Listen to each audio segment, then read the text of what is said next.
أعوذ بالله من الشيطان الرجيم بسم الله الرحمن الرحيم الحمد لله والصلاة والسلام على رسول الله ولا حول ولا قوة إلا بالله. Chers téléspectateurs, salam alaikum wa rahmatullahi ta'ala wa barakatuh. Marhaba bikum dans votre émission Islam, religion et civilisation في قناة القرآن الكريم.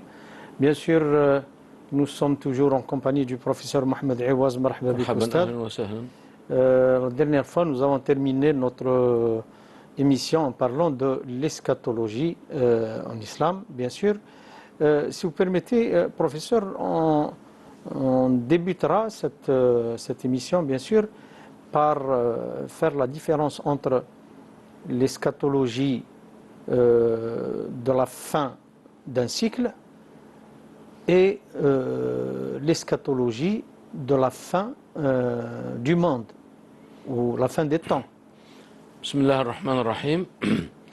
En tout cas, il y a une distinction à faire entre ces deux notions, la fin du monde et la fin d'un monde. Vous savez que Fana'ul Alam, c'est une question théologique qui a été débattue par les théologiens musulmans, et nous, musulmans, nous croyons en une fin ultime qui est Fana'ul Alam. Mais ceci n'exclut pas le fait que dans ce monde, il y a des cycles historiques, des cycles que les gens qui utilisent une terminologie bien spéciale en parlant des cycles cosmiques. Alors, les cycles cosmiques, il y a une série de cycles, en tout cas, il y a des durées qui sont pratiquement proportionnellement plus longues que d'autres. Mais il faut faire la distinction également entre la fin d'un cycle et la fin d'une civilisation. Un cycle ne veut pas dire forcément la fin d'une civilisation. Un cycle peut contenir comporter plusieurs civilisations. Donc là, c'est des choses qui sont très compliquées un petit peu pour arriver à un calcul exact. Mais il y a des gens qui se sont penchés sur cette question, comme par exemple la chronologie de la fin des temps chez Gaston Georgel et également les 4 âges de l'humanité, pour exprimer que la vie ou l'histoire en elle-même, c'est une manifestation de l'absolu dans le temps. C'est la manifestation d'Allah Tabaraka wa Ta'ala à travers ses noms, à travers ses qualités, à travers ses actes. Et cette manifestation, elle a toujours un début qui constitue l'apogée, le sommet, et puis il y a une dégénérescence qui s'opère jusqu'à ce qu'on arrive à la fin d'un cycle, et il y aura ce qu'on appelle le redressement pour qu'un nouveau cycle commence. Le prophète sallallahu alayhi wa sallam a donné une allusion, un avertissement.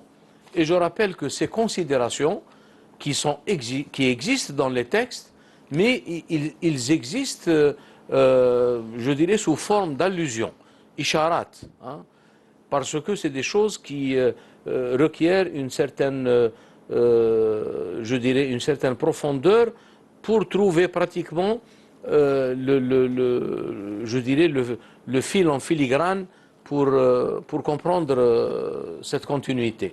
Et d'ailleurs, donc, le Nabi sallallahu alayhi wa sallam, lorsque il y a eu l'avènement de l'islam, qui lui-même, après le christianisme, il représentait pratiquement la fin d'un cycle et le début d'un autre, Nihayat Dawra Isa alayhi salam, et ensuite il y a Dawra al-Muhammadiyya. Et je rappelle que tous les prophètes, à travers l'histoire de l'humanité, en commençant par l'histoire et la symbolique de l'histoire de Adam, ce sont des cycles muhammadiens. Parce que les prophètes, à travers le temps, n'étaient qu'une préparation pour l'arrivée effective et l'apparition historique et l'avènement historique du prophète sallallahu alayhi wa sallam. D'ailleurs, ils ont tous annoncé l'arrivée du prophète. Voilà. Et d'ailleurs, là, on peut parler de ce qu'on appelle un pacte primordial. Et ce pacte primordial également, c'est un pacte qui a été conclu entre Allah Tabaraka wa Ta'ala et entre les prophètes, dans le monde qui est pratiquement un degré qui n'est pas le monde temporel. وَإِذْ أَخَذَ اللَّهُ ميثاق النبيين لما آتيتكم من كتاب وحكمة ثم جاءكم رسول مصدق لما معكم لتؤمنن به ولتنصرنه. Donc, هذا غير الميثاق اللي خذاه ربي عز وجل على البشر. En dehors du pacte primordial où Allah tabaraka wa ta'ala قال وإذ أخذ الله من بني وإذ أخذ ربك من بني آدم من ظهورهم ذريتهم وأشهدهم على أنفسهم ألست بربكم قالوا بلى شهدنا أن تقولوا يوم القيامة إن كنا عن هذا غافلين. Donc il faut distinguer ces deux choses.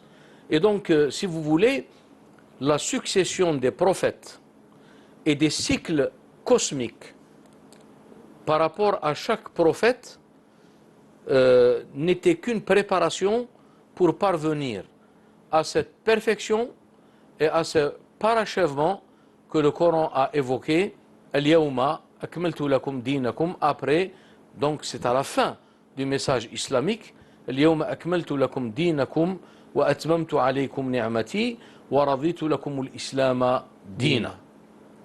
Ces considérations ont été annoncées par le prophète sallallahu alayhi wa sallam pour parler de sa fonction et de sa réalité que les maîtres appellent la réalité muhammadienne. Kuntu nabiyyan wa adamu bayna at-tini wal ma. J'étais prophète alors que Adam était entre l'eau et l'argile. Dans une autre recension, riwaya ukhra, kuntu nabiyyan wa adamu bayna munjadilun fi tinatihi. Et enfin, la recension, riwayat l'imam Ahmad, rahimahullah, kuntu nabiyyan wa adamu bayna al-jasadi wa al-ruh. Ces considérations, il faut pratiquement avoir, par la grâce d'Allah tabaraka wa ta'ala, les dispositions nécessaires pour méditer sur ces considérations qui sont éparpillées dans le Coran, mais qui sont éparpillées en guise d'allusion et d'avertissement. Ce n'est pas des choses qui sont exprimées explicitement. Voilà. Et donc, ces isharat, il y a les maîtres qui sont parvenus donc à la réalisation parfaite, et ils ont également annoncé eux-mêmes par voie d'allusion, généralement par des styles poétiques. Hein, lorsque on entend par exemple l'un des poètes dire Ya Rasoul al-Ilahi anta bahrun sabah al-kullu fi nadaka wa amu anta lil jami'i awwalun fi al-ma'ani wa kadha anta lil jami'i al-khitamu. Donc il y a quelque chose qui est d'ordre métaphysique et il y a je dirais des choses qui sont et qui relèvent de l'avènement historique du prophète sallallahu alayhi wa sallam. Et cet avènement historique, le prophète sallallahu alayhi wa sallam, lorsqu'il est venu, il a fait allusion à cette évolution en disant que je suis le fruit de la prière exaucée de mon père Ibrahim. Ana da'watu abi Ibrahim alayhi salam wa bisharatu akhi Isa. Alors pour Isa alayhi salam, il a annoncé cette nouvelle, cette bonne nouvelle, wa mubashiran bi rasoulin ya'ti min ba'diya ismuhu Ahmad. Donc ce n'est pas une affaire linéaire. Il y a des prophètes qui sont venus et chacun, quand il part, il disparaît.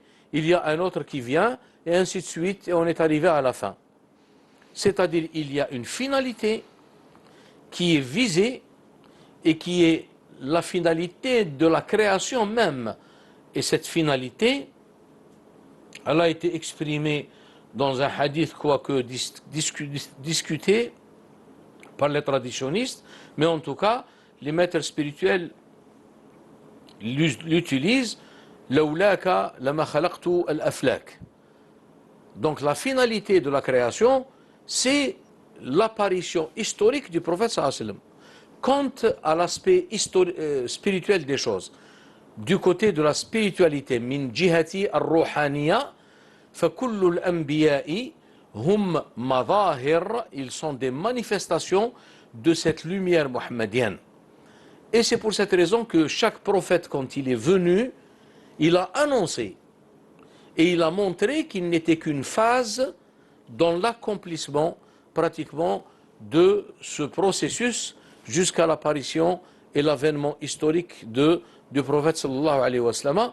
L'imam al-Busayri en a fait allusion également.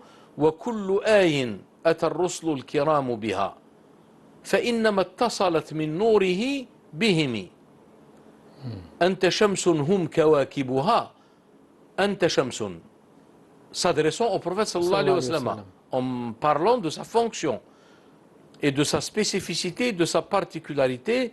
أنت شمس هم كواكبها يظهرن أنوارها للناس في الظلم.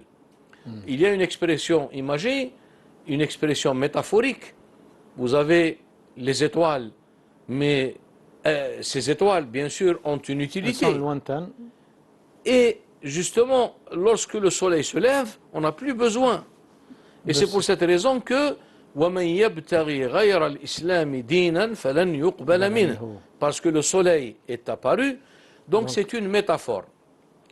Cette métaphore, le prophète sallallahu alayhi wa sallam l'a évoquée à travers deux traditions, deux textes. Le premier texte d'abord, quand il a parlé de l'islam, il a usé de cette métaphore en assimilant l'explication du rôle de l'islam à travers une maison. Buni al-islamu ala khamsin. Donc il y a un édifice, il est fondé sur 5 piliers. Mais les piliers ne sont pas l'édifice. Ce que j'étais en train d'expliquer par rapport à la réalité mohammedienne et à son avènement historique, mais au départ, Adam kuntu nabiyyan, donc la qualité de prophète lui a été accordée bien avant la création de Adam. Mais ça, il faut le comprendre, pas historiquement. Bien avant la création de l'univers. De l'univers même. Avant la manifestation, pratiquement, il y avait pratiquement la qualité de prophète pour un Nabi sallallahu alayhi wa sallam. Bon, c'est vrai que historiquement, il y a Moïse, il y a Jésus, il y a Jacob, il y a pratiquement Ibrahim, il y a Ismaïl, des noms. Mais par rapport à la réalité spirituelle, ils ne sont que l'expression et la manifestation d'une seule lumière, qui est la lumière mohammedienne. Et ceci est plus explicitement évoqué dans une autre tradition, lorsque le prophète sallallahu alayhi wa sallam dit « Mathali », mon exemple, « Mathali wa mathalul anbiya'i min qabli » par Rasul. Là aussi, il y a quelque chose de très important à comprendre, c'est qu'il y a d'abord la sainteté, al-wilaya, inna Allah attakhadhani abdan qabla an yattakhidhani nabiyya. Ensuite, quand il lui a accordé la prophétie, ensuite est venu le message, al-risala. Ya ayyuhan nabiyyu, il l'a d'abord interpellé en qualité de prophète. Inna arsalnaka, nous t'avons envoyé.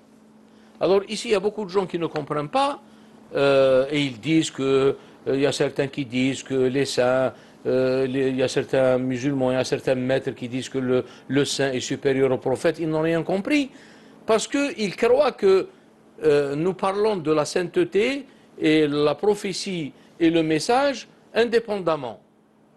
Mais on parle de ces trois dimensions en une seule personne. Il ne peut pas être prophète avant d'être, on ne peut pas concevoir un prophète sans qu'il soit un saint, d'abord. Et on ne peut pas concevoir un messager sans qu'il soit un prophète. Mais ces fonctions, elles sont pratiquement réunies en une seule personne. Mais le message, il s'interrompt. D'accord? Et c'est pour cette raison que la khatmiya, la clôture de la prophétie, ce n'est pas une fin. la prophétie, et d'ailleurs la khatimiya, elle est rattachée pas au message, النبوة. elle est rattachée directement à la nubuwa. ما كان محمد أبا أحد من رجالكم ولكن رسول الله وخاتم النبيين. Donc cette khatmiya, elle n'a rien à voir, ce n'est pas une affaire chronologique. La khatmiya a eu lieu parce que la prophétie a atteint son perfectionnement, où on ne pouvait pas plus parfait.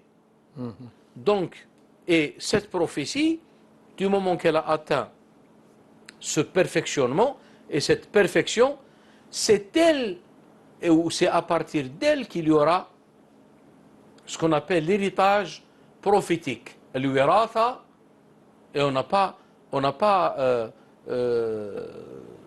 un verset ou une tradition prophétique qui dit que l'héritage se fait à partir de la risala. العلماء ورثة الأنبياء إن نحن معاشر الأنبياء لا نورث دينارا ولا درهما. Nous ne donnons pas en héritage ni un dinar ou un dirham, mais nous donnons la connaissance. Et vu que cette prophétie a atteint son perfectionnement, donc c'est la raison pour pas son interruption, c'est son arrivée pratiquement à sa perfection. Et pour montrer cette perfection, Allah tabaraka wa ta'ala a fait en sorte que dans la communauté mohammedienne, il y aura des héritiers de cette prophétie, et du moment que cette prophétie est parfaite, al-nubuwa al-muhammadiyya, tamma, et donc même l'héritage mohammedien, il y a les héritiers parfaits du prophète sallallahu alayhi wa sallam, parce qu'ils héritent d'une prophétie qui a atteint sa perfection. Mais je dirais que les trois fonctions sont réunies dans une seule personne. Mais vous me dites pourquoi alors il y a cette interruption? Parce que tout simplement il y a l'aspect humain. Et l'aspect humain, janibul bashariyati fi nabi sallallahu alayhi wa sallam, du moment qu'il est soumis aux conditions de notre existence, il doit disparaître. Mais la réalité dont il est porteur, elle ne disparaît pas. Donc elle est transportée au niveau de ses héritiers. Et ces héritiers, quand ils viennent, ils font pratiquement bénéficier les gens de cet héritage, mais pas du message. Parce que le message, il est clos et il est terminé. C'est pour cette raison que dans l'histoire de l'islam, il n'y a jamais eu un wali qui est venu nous dire, voilà, j'ai ramené une nouvelle loi. D'ailleurs, même Jésus, puisqu'on parle de l'aspect eschatologique de l'islam, Jésus, quand il reviendra à la fin des temps, il ne reviendra pas en tant que messager. De prophète ou de messager. Il reviendra en tant que saint, ni prophète ni messager, en tant que sceau de la sainteté universelle. يعني يجي بوصفه وليا وليس بوصفه نبيا. الولاية العامة في البشرية. Sceau de la sainteté universelle. Mais il garde toujours sa qualité de prophète. Oui, historique. Mais lorsqu'il reviendra, il ne reviendra pas en cette qualité. Parce que le Nabi sallallahu alayhi wa sallam a dit La nabiyya ba'di. Donc il n'y aura pas quelqu'un qui reviendra en qualité de prophète. Il viendra en qualité de sceau de la sainteté universelle, qui va insuffler dans l'humanité ce côté spirituel comme lors de son existence historique. Dans l'histoire, son miracle était quoi? Entre autres, Ihya'u al-Mawta. Réellement. Donc, à la fin des temps, ce n'est pas le cas. C'est une vivification, mais d'un point de vue spirituel. Et justement, la fin du cycle, c'est quoi exactement? La fin du cycle est l'épuisement des possibilités de cette spiritualité primordiale. Donc elle a besoin d'être, je dirais, redressée. Ce redressement, c'est quelqu'un qui doit assumer cette fonction, qui est la tâche de Sidna Isa alayhi salam, en tant que sceau de la sainteté universelle.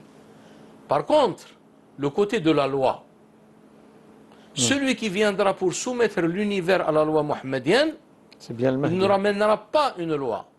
Mais lui, il sera chargé par contre d'appliquer sur le plan temporel, min jihati, bi'atibari, janib zamani, le côté temporel.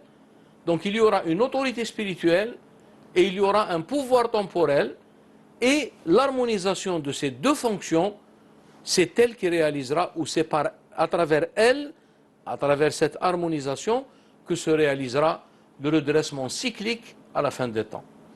Professeur, dans l'histoire humaine, bien sûr, il y a cette, comment dirais-je, ce conflit entre le bien et le mal, depuis l'éternité, bien sûr. Oui. Et ça va rester jusqu'à la fin des temps. Des civilisations se proclament et prétendent être le centre du monde. Chaque civilisation prétend être le centre du monde, ou bien être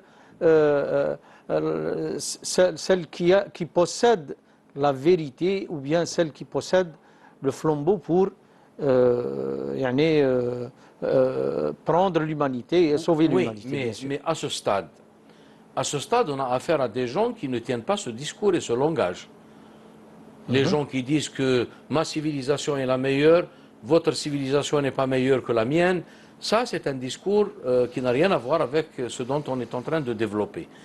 Chaque civilisation est basée sur des principes religieux et des croyances.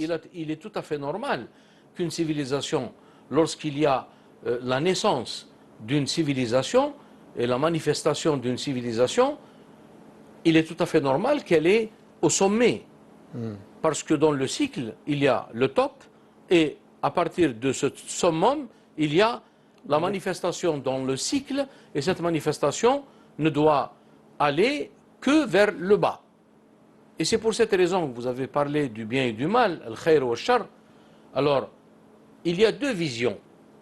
Il y a une vision, je dirais, apocalyptique, qui dit que voilà, le char il a dominé, je dirais, le bien, mais ça c'est quelque chose de transitoire. Jamais la vérité ne sera vaincue. Parce que Allah tabaraka wa ta'ala a affirmé cela. Kataballahu la'aghlibanna. Alors si on essaie un petit peu de méditer sur le verset, d'abord kataba, c'est-à-dire de toute éternité. Deuxièmement, la'aghlibanna. Certes, je vaincrai. Et la'aghlibanna, il y a adat tawkid.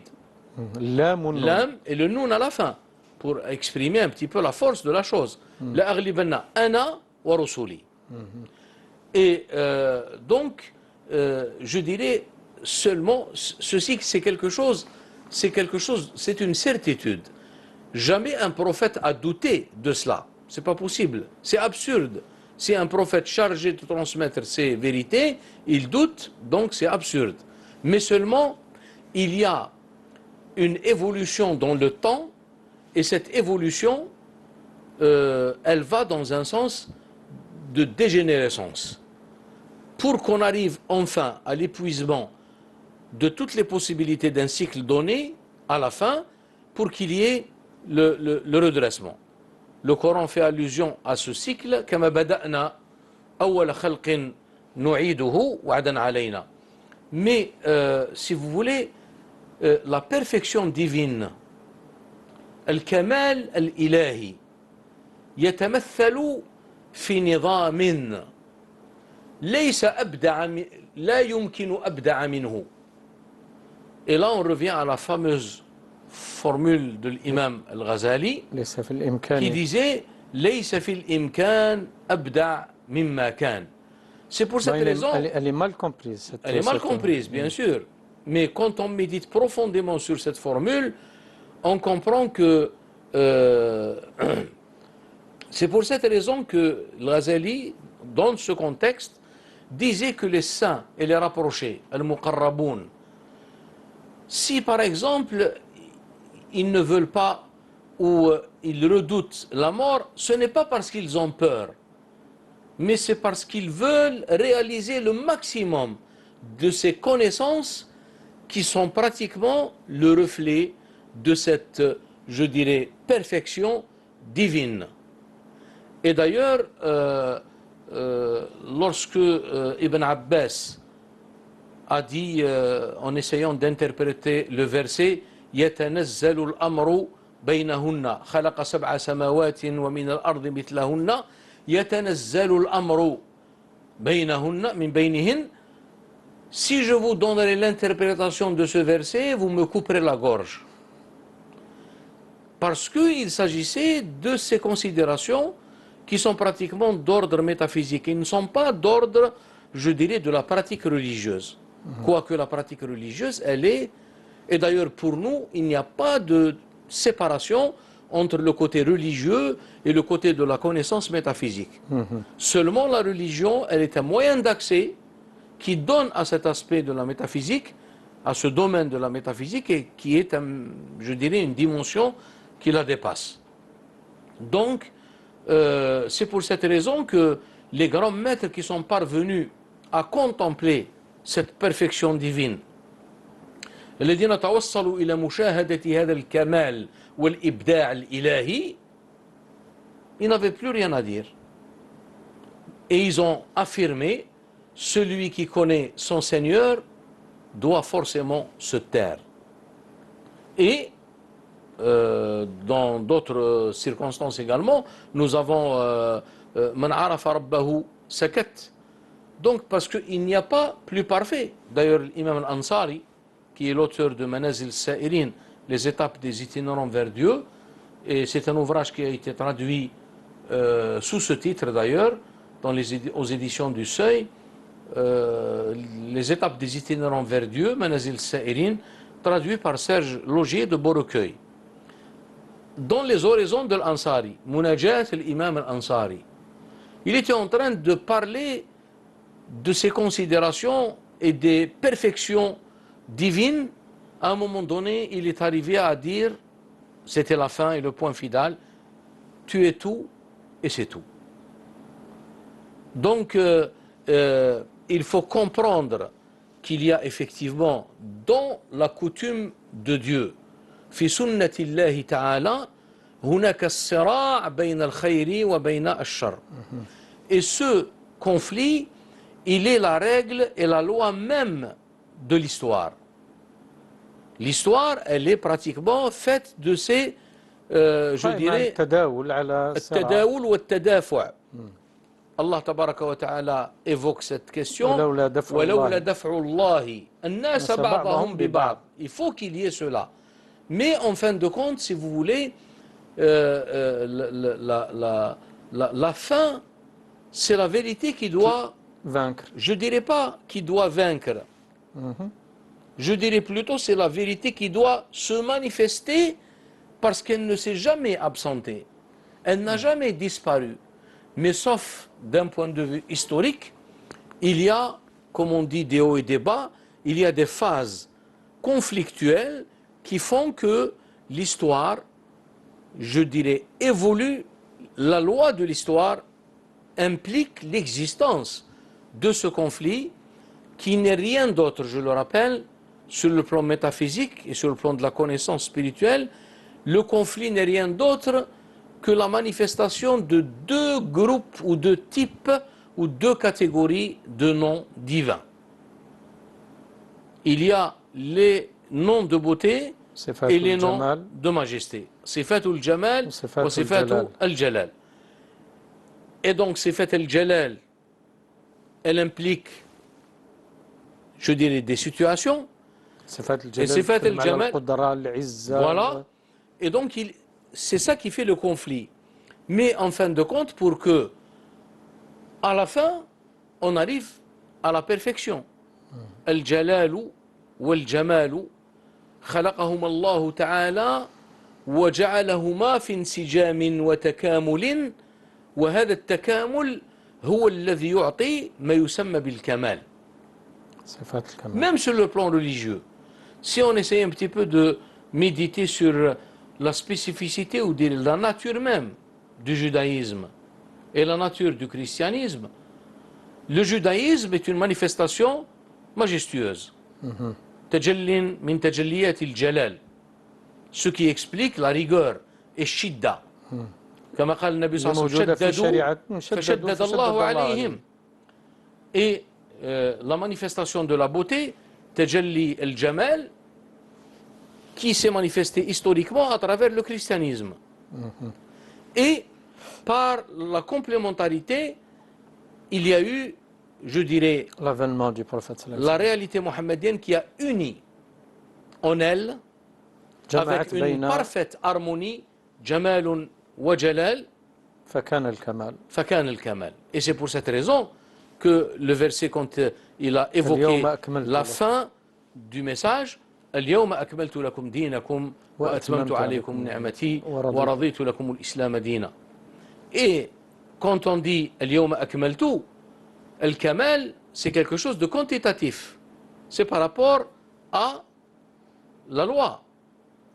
Mais on aura toujours besoin, l'humanité, on ne peut pas concevoir que depuis 14 siècles et quelques, depuis l'avènement de l'islam jusqu'à nos jours, que l'humanité est abandonnée à elle-même et laissée à elle-même, sans qu'il y ait quelque chose qui vient à son secours.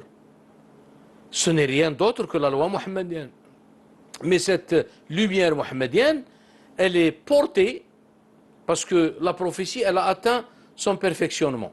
Donc ce n'est pas possible qu'il y ait un autre prophète après le prophète sallallahu alayhi wa sallam. Malgré, je le rappelle, malgré que le prophète sallallahu alayhi wa sallam a évoqué des personnages qui ont atteint le degré de la prophétie. Si ce n'était pas la perfection qui a été atteinte par l'avènement du prophète sallallahu alayhi wa sallam. Il a bien dit لو كان نبي بعدي لكان عمر. Mais vu que la perfection a été atteinte en sa personne, donc il n'est pas possible qu'il y ait un prophète après. Mais il va y avoir un héritage prophétique.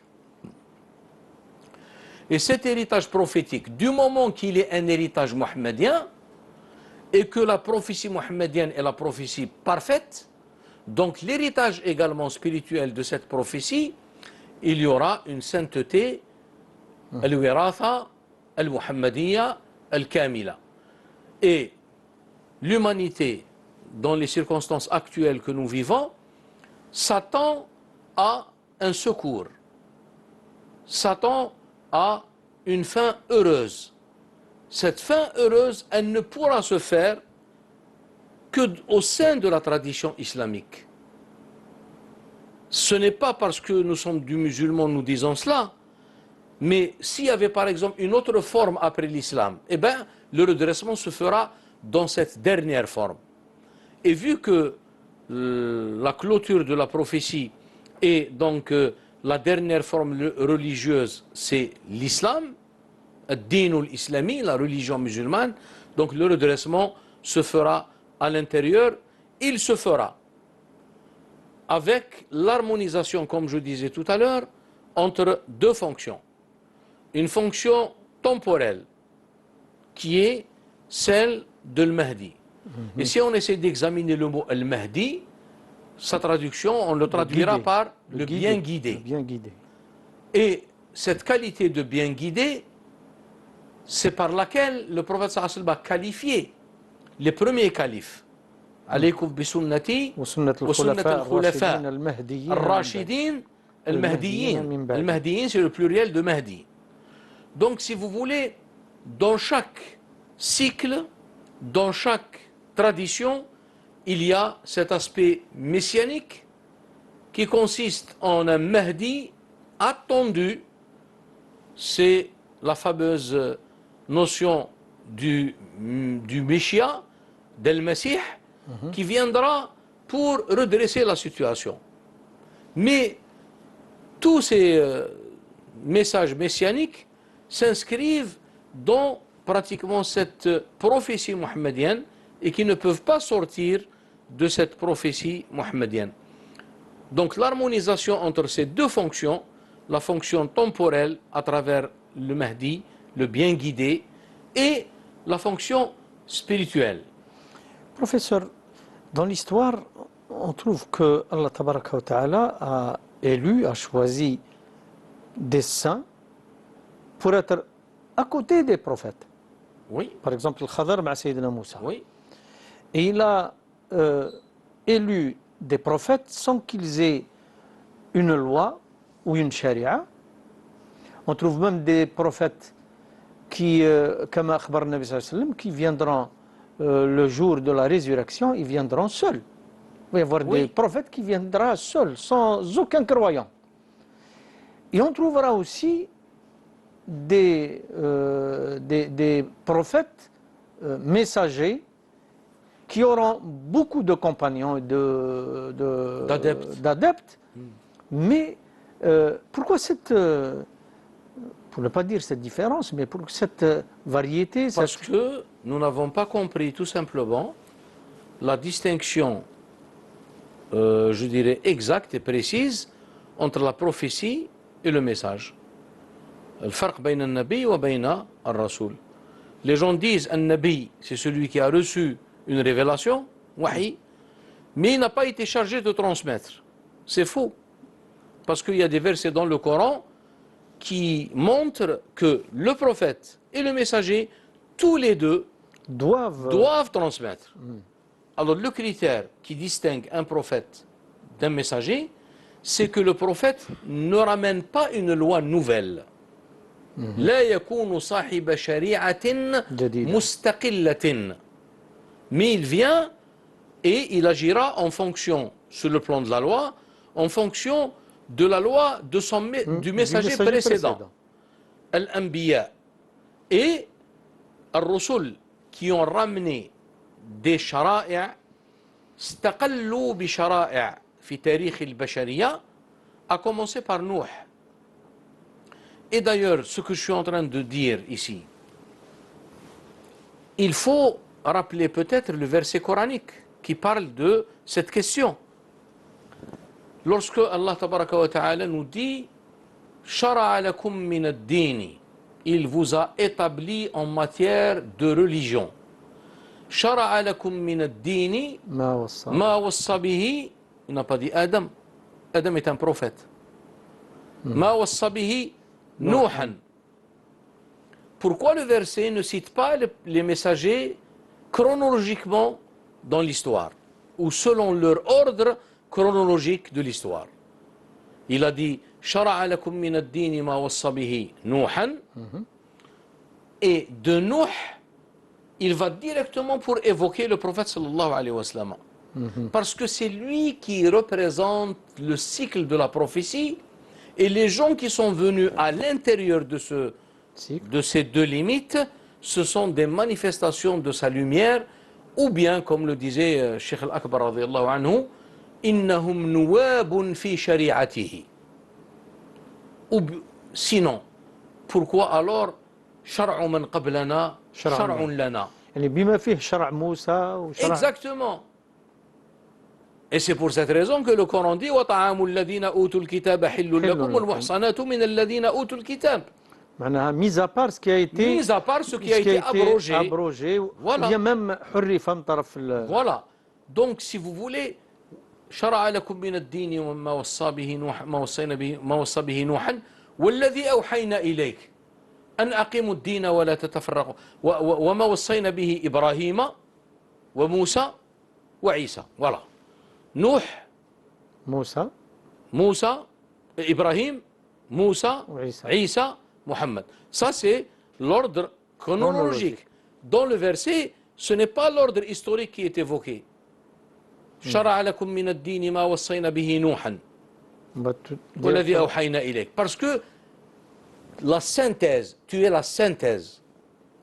Et ce qui va apparaître entre ces deux, ce n'est que la manifestation de ta lumière et des substituts dans ta loi. C'est pour cette raison qu'on dit que toutes les lois des prophètes reviennent en vérité à la loi mohammedienne. Seulement, il a fallu du temps, il a fallu une évolution dans l'histoire pour arriver que l'humanité arrive à recevoir cette loi qui est la loi mohammedienne parfaite. Et pratiquement, shari'atuhu nasikhatun lish-shara'i'i wa akhiru al-umami hiya ummatuhu wa akhiru ash-shara'i'i hiya shari'atuhu wa huwa khatimu an-nabiyyin. Voilà donc quelques particularités qui sont en rapport direct avec l'aspect de l'eschatologie et pour comprendre un petit peu ce qui se passe dans notre existence, dans notre civilisation actuelle. Et d'ailleurs, des grands spécialistes dans ce domaine, je citerai par exemple le Cheikh Abdou Yahya, rahimahullah, qui parlait de cette fin. Et dans un de ses livres, qui est pratiquement le livre dans lequel il a établi un rapport final de la civilisation moderne, quoique la totalité de ces livres, je dirais dans des domaines différents, ont fait pratiquement un bilan de la civilisation occidentale moderne, matérielle. Et là, dans ce livre qui est intitulé La crise du monde moderne, Azmatu al-Alam al-Hadith, il disait dans un chapitre, fin d'un monde, du monde. Et il dit, vu que les gens, aujourd'hui, les modernes, n'ont pas cette notion métaphysique et n'ont pas cette connaissance spirituelle, elle leur fait défaut, donc ils ne peuvent pas comprendre autre chose de ces considérations que l'aspect négatif, c'est-à-dire la fin des fins, la fin du monde. Alors il dit que c'est plutôt la fin d'un monde qui est à entendre dans le cadre d'une fin d'un cycle. La fin d'un cycle, c'est quoi exactement? Comme le rappelle également René Guénon, il dit la fin d'un monde n'est rien d'autre que la fin d'une illusion. Et cette illusion, c'est quoi? Cette illusion, c'est elle ce que les textes islamiques et d'autres d'ailleurs appellent par l'antéchrist, Ad-Dajjal. Alors, Ad-Dajjal, c'est quoi? C'est-à-dire, c'est le fait que les vérités ou à la vérité absolue va se substituer des choses illusoires à un tel point que les gens vont le suivre parce qu'il va manifester des forces, il va manifester des pouvoirs, mais celui qui a la réalisation de l'unicité en lui, il ne peut pas être trompé par Ad-Dajjal. Et c'est pour cette raison que celui qui veut être à l'abri de ces pouvoirs illusoires et trompeurs, le prophète sallam nous a incité à lire les débuts de Surat Al-Kahf. Et donc, la fin d'une illusion, dans le sens où rien d'autre qu'Allah n'existe, rien d'autre qu'Allah n'est, rien d'autre qu'Allah fait et agit. Et ceci est exprimé dans la sourate, qui est la sourate des abeilles, sourate Al-Nahl, qui commence par évoquer ces événements à la fin d'un cycle. Ata amrullahi fala tastajiluh. Quel est le rapport entre amrullah et le fait que dans le verset, il y a, après la citation de amrullah, il y a un appel à l'affirmation de la transcendance divine. Ata amrullahi fala tastajiluh. Subhanahu wa ta'ala amma yushrikun. Donc là, il s'agit du tawhid. Mais le tawhid véritable, ce n'est pas le tawhid des livres.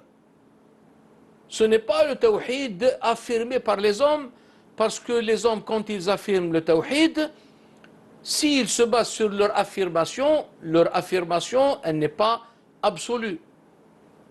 Et c'est pour cette raison que la véritable affirmation du tawhid, c'est de reconnaître qu'on est incapable et impuissant de l'affirmer, et nous ne faisons que nous conformons à ce que lui-même, Allah Ta'ala, a affirmé en matière d'unicité.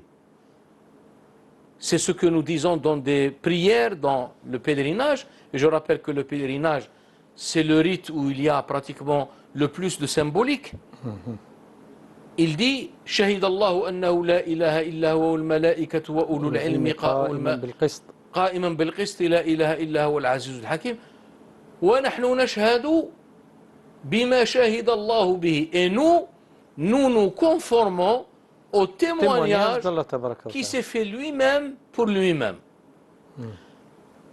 Sinon, notre affirmation à nous, elle est entachée, je dirais, de relativisme et elle ne peut pas être une affirmation absolue. Complète.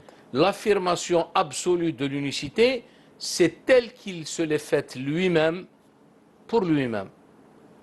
De la même manière de la louange, ce que le prophète sallallahu alayhi wa sallam a affirmé en disant لا أحصي ثناء عليك أنت كما أثنيت على نفسك.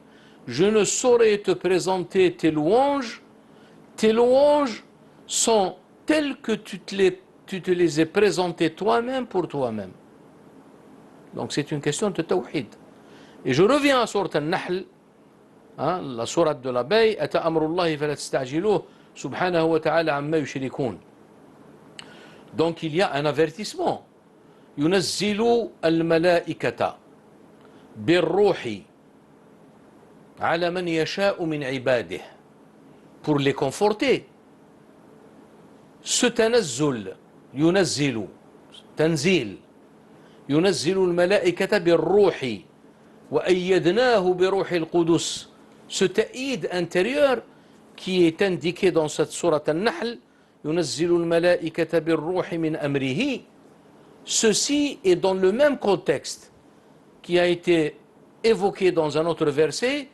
إن الذين قالوا ربنا الله ثم استقاموا تتنزل عليهم الملائكة أن لا تخافوا ولا تحزنوا وأبشروا بالجنة التي كنتم توعدون. Donc, ce tanazzul, c'est un tanazzul sur les cœurs. ينزل الملائكة بالروح من أمره على من يشاء من عباده. Pourquoi? Pour qu'ils soient des avertisseurs. Ils avertissent les gens dans quel sens? Ils les appellent pour, je dirais, réaliser, pour d'abord affirmer le tawhid et deuxièmement pour le réaliser. Donc, ينزل الملائكة بالروح من أمره على من يشاء من عباده أن أنذروا. Le inzar, l'avertissement. Quel est l'objet, quel est le contenu de ce inzar? Ce n'est pas un inzar en vous disant non, ne faites pas ceci parce que c'est interdit, il faut faire cela parce que c'est une obligation. Ça va de soi, c'est la loi. Mais l'homme ne peut pas se conformer d'une façon parfaite à la loi en tant qu'humain, en tant que créature faible. خُلِقَ الْإِنسَانُ ضَعِيفًا كُلُّ بَنِي آدَمَ خَطَّاءٌ. Et cette, je dirais, disposition à fauter s'inscrit dans une sagesse divine pour que Allah tabaraka wa ta'ala manifeste sa miséricorde. C'est ce qui a été exprimé par le prophète sallallahu alayhi wa sallam. Si vous ne commettez pas de péché, Allah n'a rien de faire de vous. Il n'a rien à faire de vous. Il vous fera disparaître pour ramener des gens qui pécheront, qui fauteront et à qui il pardonnera.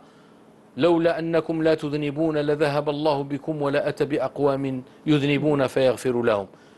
Al-Inzar ici, l'avertissement, c'est pour les avertir par rapport à la réalisation du tawhid.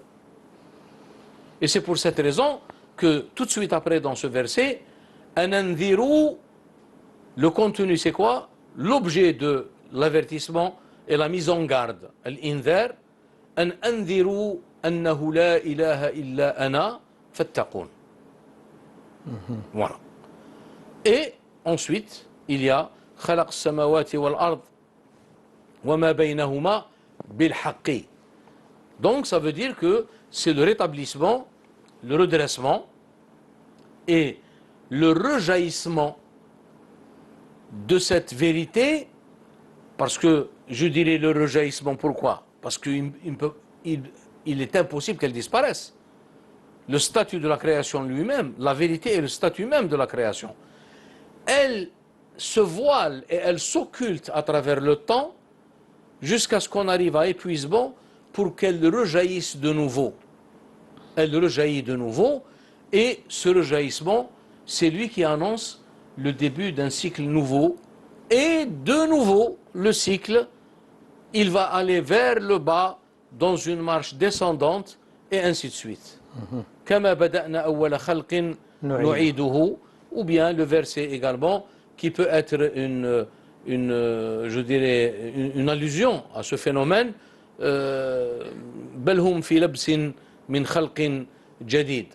Donc si vous voulez, c'est pour cette raison que les gens, lorsqu'il y aura ce redressement, les gens ils vont dire qu'en fin de compte, il s'agissait de ça. Donc ça veut dire c'est le rejaillissement de cette lumière, de cette vérité, telle qu'elle s'est manifestée au début du cycle. Et cette dégénérescence, cet épuisement progressif des possibilités dans un cycle donné, c'est ça qui a été exprimé par le prophète sallallahu alayhi wa sallam en disant خير القرون قرني ثم الذين يلونهم ثم الذين يلونهم. Donc si vous voulez, si on regarde les choses sous le rapport de cette sagesse, qui est la sagesse traditionnelle, ça veut dire on comprend et on ne voit dans le monde, on ne voit dans la création que la perfection. D'ailleurs, le verset, l'un des grands maîtres, en l'occurrence le Cheikh Al-Akbar, rahimahullah, il dit que le fait de voir l'imperfection dans le monde, ce n'est pas quelque chose qui revient à la condition du monde, mais c'est quelque chose qui revient à notre condition imparfaite. Parce que dans la réalité des choses, il n'y a que la perfection. Parce que Allah tabaraka wa ta'ala dit ما من دابة إلا هو آخذ بناصيتها إن ربي على صراط مستقيم. Donc, où est, je dirais, l'imperfection? Donc l'imperfection, c'est d'autres visions à nous. Et plus la personne chemine sur le chemin de la perfection, plus elle commence à, je dirais, percevoir et voir, contempler les aspects différents de cette sagesse et de cette perfection divine. Professeur, pour terminer, quelle est la différence entre la clôture d'un cycle et la fin d'un cycle? Ou bien la clôture d'un monde et la fin du monde? La question de la fin du monde, d'ailleurs, on n'a pas pratiquement, nous n'avons pas les moyens en tant qu'humains et en tant que créatures qui sont soumises aux conditions de notre existence actuelle, on n'a pas la possibilité de concevoir la fin du monde. Mais tout ce que nous devons, je dirais, affirmer, qu'il doit y avoir une fin ultime, avec un F majuscule, sans parler des fins qui sont pratiquement des fins de cycle à l'intérieur de l'histoire elle-même. Alors, s'agit-il de la fin de l'histoire, comme disait la fin de l'histoire chez Fukuyama? Mais vous savez que cette question a fait l'objet de... Les philosophes se sont penchés sur la question et ils ont affirmé que le monde, il ne peut pas y avoir une fin. La question de la fin du monde doit être comprise dans un autre contexte et non pas la fin, je dirais, finale, ultime. Et c'est la question à propos de laquelle Ghazali a prononcé, je dirais, takfir al-falasifa. Il les a justement critiqués par rapport à cette question. Mais nous, quand on parle de la fin, c'est pas dans le sens d'une fin ultime. C'est dans le cadre que j'étais en train de développer tout à l'heure, mais il y a quelque chose qui est pratiquement, je dirais, qui est au-delà de notre entendement, et que ce monde actuel, qui est, je dirais, un degré de l'être, et l'humanité passera à d'autres degrés de l'être, les états multiples de l'être. Et c'est pour cette raison que, je dirais, ces choses-là ne sont pas des choses qui peuvent être perceptibles explicitement en se basant uniquement sur la lettre des textes. Il y a la lettre des textes, il y a l'esprit des textes. Et c'est en essayant un petit peu d'aller vers l'esprit du texte, d'ailleurs la notion de l'akhira par exemple, il ne faut pas comprendre que la notion de l'akhira c'est quelque chose qui fait que nous sommes ici dans un espace et puis on arrivera au terme d'une vie et puis on ouvrira une porte et on rentrera dans un autre espace dans le sens spatio-temporel. Ce n'est pas du tout ça.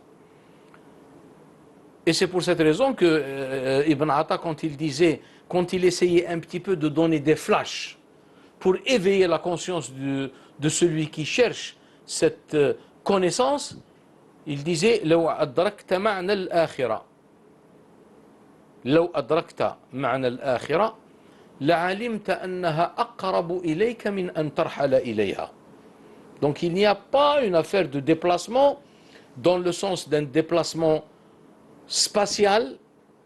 Je sors d'un espace et je rentre dans un autre espace. Mais c'est plutôt ici. C'est des dimensions. Je suis dans un degré de l'être ou dans un état de l'être et lorsque je me débarrasserai de ce corps, parce que ce corps, il est soumis aux conditions de notre existence temporelle actuelle et qui ne peut pas être dans une longévité ininterrompue, c'est pas possible.